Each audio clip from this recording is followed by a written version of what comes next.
Bonjour à tous et bienvenue dans cette nouvelle série de vidéos. Donc je l'avais un peu énoncé avant, mais on va faire en fait un petit exposé sur chaque carte du jeu. N'hésitez pas à mettre en commentaire la carte que vous voulez voir apparaître dans ces vidéos parce que je n'aborderai sans doute pas toutes les cartes. Il y en a qui ne valent pas forcément la peine, sauf si vous le demandez. Donc n'hésitez pas à les mettre en commentaire. Pour commencer, je vais commencer voilà, par Boa. Donc Boa qui est une carte qui aura relativement marqué notre équipage, tout du moins sur le début du jeu. Donc Boa Hancock qui est une carte gratuite offensive, généralement utilisée comme carte maîtresse. On peut la mettre en première ligne en défensif, bien sûr, pas en tank, mais c'est pas forcément là où elle sera le mieux. Donc pour vous situer un peu, Boa Hancock n'attaque qu'une seule carte, même lors de son attaque spéciale, infligeant beaucoup de dégâts à cette carte-là. Elle est là pour faire tomber la ligne ennemie avant de s'attaquer à la seconde ligne, donc pour taper sur les premières lignes qui sont mal préparées défensivement, ou les joueurs qui auraient un peu trop joué défensif sur leur ligne arrière pour tanker les Zoro, les Ace ou les Kizaru, etc., etc., et qui du coup auraient délaissé un peu les tanks. Bah, là, Boa va appuyer et faire un carton sur la première ligne.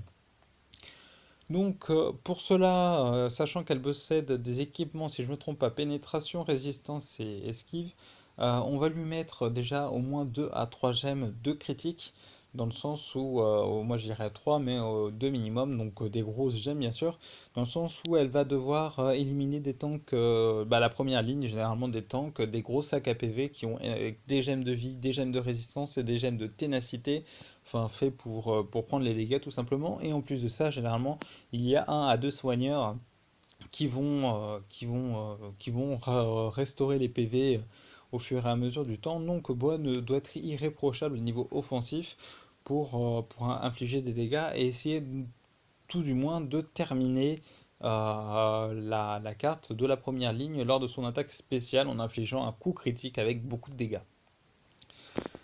Et donc vu qu'elle n'a pas d'équipement critique, moi je partirais largement sur trois grosses gemmes critiques pour être sûr de mettre un critique sur une gemme de première ligne, sur une carte de première ligne et qui aura des gemmes de ténacité, malgré ces gemmes de ténacité en tout cas.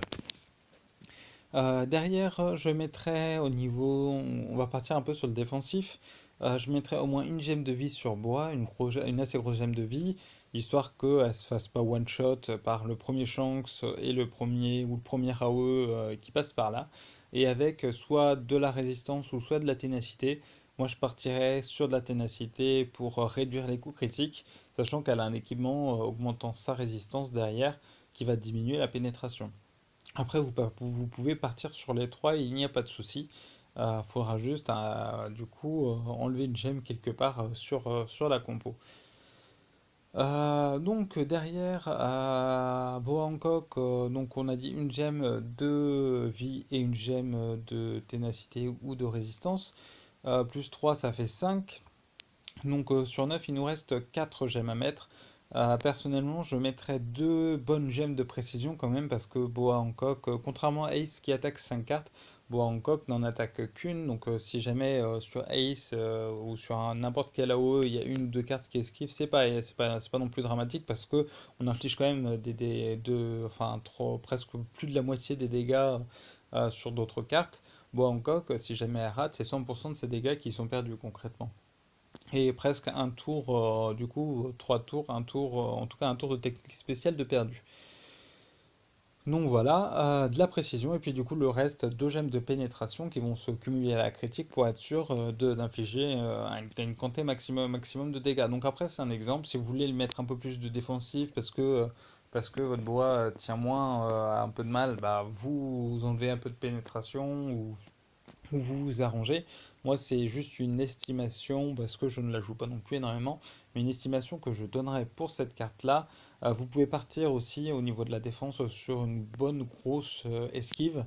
Bon, après c'est au choix de chacun, mais le but principal, c'est d'apporter un maximum de dégâts et de derrière, bah, d'en supporter un minimum. C'est pour ça qu'on va mettre surtout, enfin voilà, on va mettre un à deux niveaux de gemmes au-dessus par rapport à tout votre équipage, et c'est normal parce que c'est une carte maîtresse. qui doit mourir le moins rapidement possible parce qu'elle comportera en tout cas vos meilleurs gemmes et votre puissance d'attaque. Voilà, voilà, donc du coup, maintenant on va partir sur comment la jouer avant de partir sur la compo. Donc Bois Hancock, comme j'ai dit, doit faire tomber la première ligne. À partir de là, c'est une carte qui va avoir besoin d'un petit peu de temps, qui doit pouvoir tenir, on peut dire ça comme ça. 2 à 3 soigneurs, c'est le minimum. Concrètement, parce que Bois Hancock, voilà, contrairement à d'autres cartes qui vont viser votre dernière ligne, Bois Hancock va falloir qu'elle élimine les cartes une par une en partant du tank et elle doit prendre en attendant tous les dégâts des cartes offensives. Et à partir de là, bah, vous avez intérêt d'assurer au niveau défensif. Et le meilleur moyen, ça va être les soigneurs. Donc, diverses compos peuvent se mettre en place. Moi, je pourrais partir par exemple sur Sanji. Donc, Sanji qui va soigner, qui va avoir des bons soins en général. Ouais, avec des équipements, enfin 44% d'équipements critiques, mais qui va attaquer aussi la première ligne, qui va être intéressante pour Boa, parce qu'il va apporter déjà une partie des dégâts et elle va finir ou tout du moins, ou dans le pire des cas en tout cas, casser le bouclier du Bartolomeo éventuel d'une carte, enfin de la première ligne, et puis permettre à Boa derrière d'attaquer sans problème.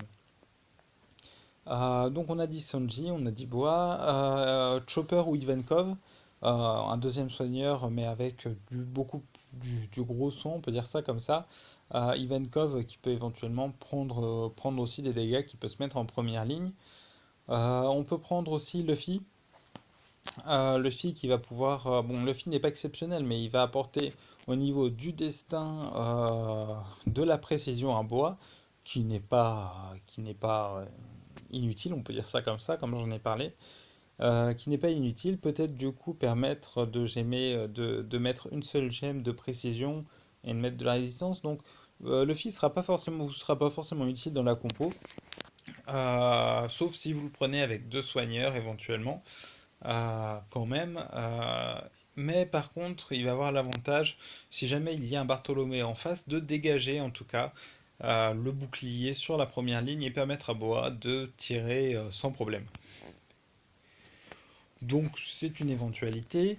Bartholoméo, sachant que Boa doit avoir du temps, doit gagner du temps, on peut penser à Bartholoméo.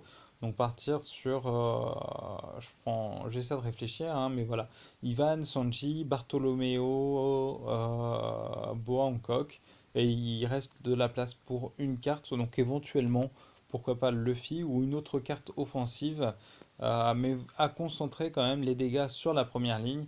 Ça sert à rien d'infliger des dégâts sur la dernière, sachant que le moindre chopper les soignera et que votre Boa Hancock devra de toute façon terminer la première ligne avant d'attaquer la deuxième.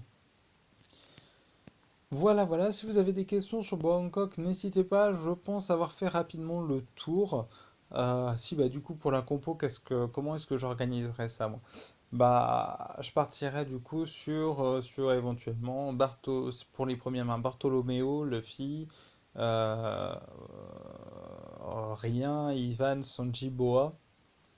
Comme ça de tête, hein. Ça a pas été énormément potassé non plus, mais ça peut être envisageable en tout cas. Et puis pour les non premium, pourquoi pas prendre aussi Cavendish. Donc Cavendish, je ne me souviens plus de ses équipements par contre, mais Cavendish qui pourrait passer, pourquoi pas juste devant Bois sur une carte offensive type def, GMDF, pour apporter déjà une partie des dégâts et puis Boa qui termine. C'est largement envisageable. Voilà, voilà. Voilà, je pense avoir fait le tour. Donc, si vous avez des questions sur Boa Hancock, n'hésitez pas, comment j'aimais, etc.